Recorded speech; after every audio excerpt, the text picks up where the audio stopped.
তোমাদের মধ্যে যারা ডেমনস্ট্রেট করছো, যারা বলছো, যারা দেখছেন, তাদেরকে খুব সুন্দর করে গুছিয়ে সুন্দর করে বলতে থাকো। কালকে কিন্তু তোমাদের জাজমেন্ট কিন্তু কালকে 11টা থেকে 12টার মধ্যেই কিন্তু জাজমেন্ট হয়ে যাবে, কিন্তু ফলাফল ঘোষিত হবে ঠিক 3টের পরে।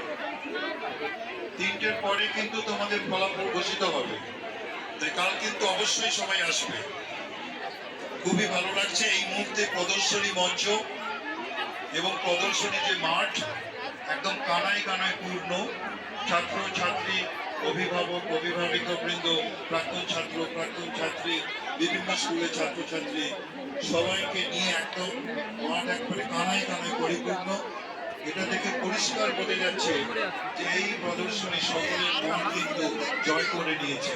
এখানে আর্ট গ্যালারি থেকে আরম্ভ করে বিজ্ঞানের মডেল থেকে আরম্ভ করে ইতিহাস, ভূগোল, অঙ্ক, বিজ্ঞান সব বিষয়ে এখানে মডেল রয়েছে। এবং শুধু তাই নয়, হাসপাতাল আইওটির পক্ষ থেকেও সেখানেও মেডিকেল যেসব মডেল সেগুলো রয়েছে। এমনকি আবাসিক দৃষ্টিহীন শিক্ষায়তনে ছাত্রছাত্রীরা তারাও তাদের মতো করে মডেল তৈরি করেছে, তারা দিয়েছে। খুবই ভালো ব্যাপার, খুবই ভালো সংবাদ। এটা খুব উৎসাহব্যঞ্জক। বুদ্ধ দত্তর আরো সমৃদ্ধ হোক, এটা আরো সমৃদ্ধ হোক, এই কামনাই করব। এখন আপনারা সবাই এনজয় করুন ঠিক 6টা পর্যন্ত।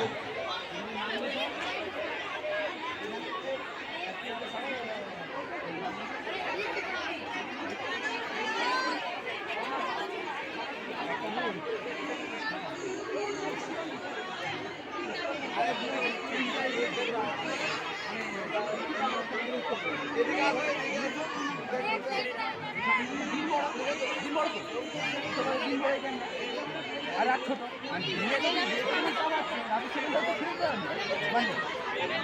5 মিনিটে একটা কাজ করতে দিও।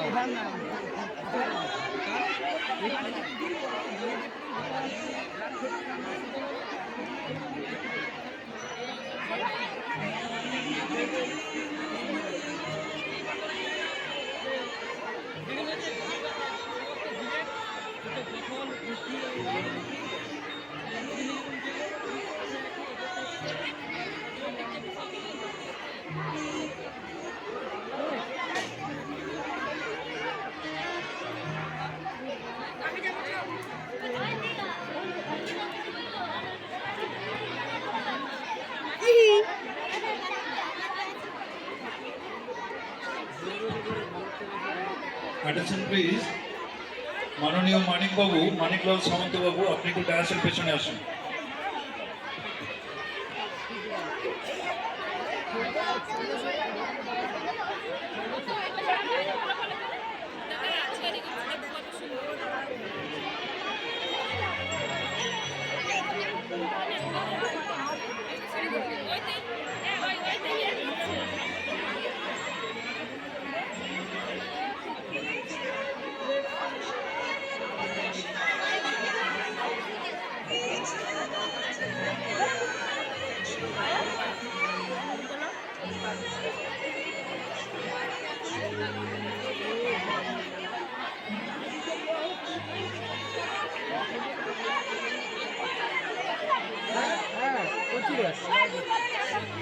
আমি লিখলে তো খাতা হয়ে যাবে, ব্যান হয়ে যাবে।